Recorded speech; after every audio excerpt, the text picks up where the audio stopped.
বন্ধুরা, আমি আগের ভিডিওতে দেখিয়েছিলাম কিভাবে যোগ বাচ্চাকে শেখানো যায়।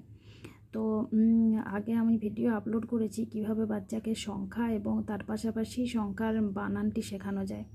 কিন্তু এভাবে শেখানোর পর বাচ্চাকে কিন্তু যদি এভাবে ম্যাচ করতে দেওয়া হয় বা মিল করো যেটাকে বলে সেটা দেওয়া হয়, তাহলে বাচ্চা কিন্তু খুব আনন্দের সাথে করে। এভাবে বাচ্চাকে সংখ্যার পাশে এলোমেলো করে বানানগুলি লিখে দেবেন। বাচ্চারা এভাবে দাগ টেনে মিল করবে, যেটা পরীক্ষাতেও দেয়।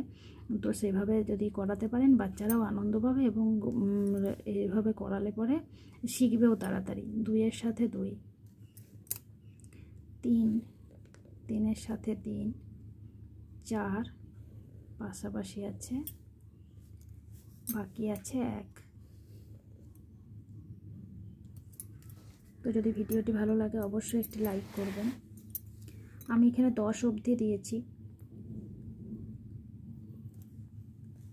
10-এর সাথে দ তালিবর্ষ 10, 6, 6-এর সাথে 6 29 দ 6, 7 দন্তে 6 71 7, 8 8 8, 9 দন্তে 9 29 দ 9। যদি ভিডিওটি ভালো লাগে অবশ্যই একটি লাইক করবেন।